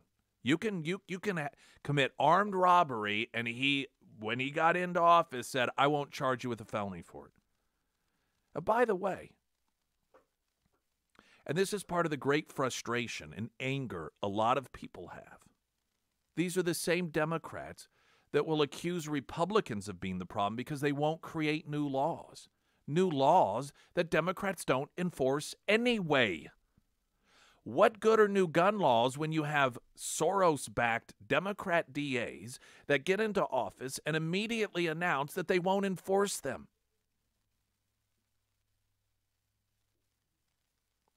While law and order in New York is in total disarray, it's not for the communist Chinese. The FBI and federal prosecutors announced yesterday the arrest of 2 New York residents who ran an undisclosed Chinese government police station in Chinatown. Lu Zhengwang and Chen Jiping have each been charged with conspiring to act as agents of China's government. This according to the U.S. Attorney's Office for the Eastern District of New York.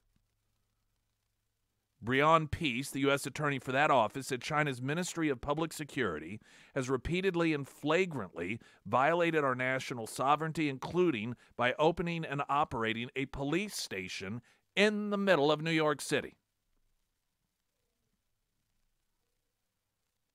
He said, 2 miles from our office, just across the Brooklyn Bridge, this nondescript office building in the heart of bustling Chinatown in Lower Manhattan has a dark secret. Until several months ago, an entire floor of this building hosted an undeclared police station of the Chinese National Police.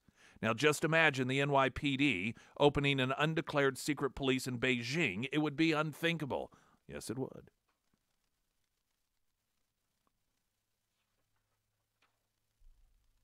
Here's what we know happened inside the secret police station in Lower Manhattan. This is a quote from Peace. At the very least, the station was providing some government services like helping Chinese citizens renew their Chinese driver's license. But to do even that, the law requires that individuals like the defendants who act as agents of a foreign government give prior notice to the Attorney General before setting up shop in New York City. That did not happen. More troubling, though, is the fact that the secret police station appears to have had a more sinister use on at least one occasion. An official with the Chinese National Police directed one of the defendants, a U.S. citizen who worked at the secret police station, to help locate a pro-democracy activist of Chinese descent living in California. In other words, the Chinese National Police appear to have been using the station to track a U.S. resident on U.S. soil. And by the way, this is nothing new. This has been going on for some time. It runs rampant on universities. This is one of the efforts that Trump embarked on as president of the United States, was focusing specifically on college campuses to go after those who are working on behalf of the Chinese government, either to act as police agents or to steal secrets.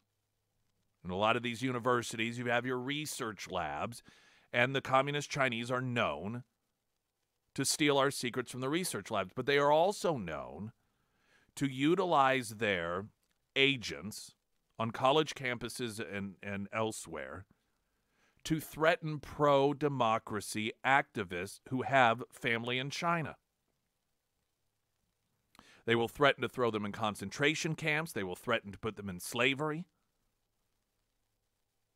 And you may ask, why do our universities accept such behavior?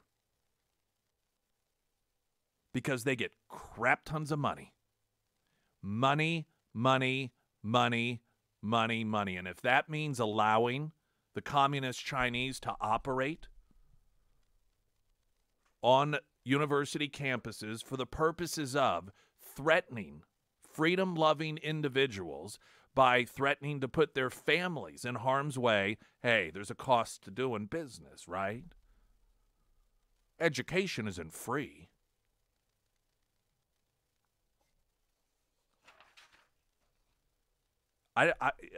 Outside of an actual military invasion, I don't know that there are any ways left for the communist Chinese to have launched this slow but deliberate war on the United States that we still love to pretend isn't occurring.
You know, I referenced that former President Trump attempted to, and he did,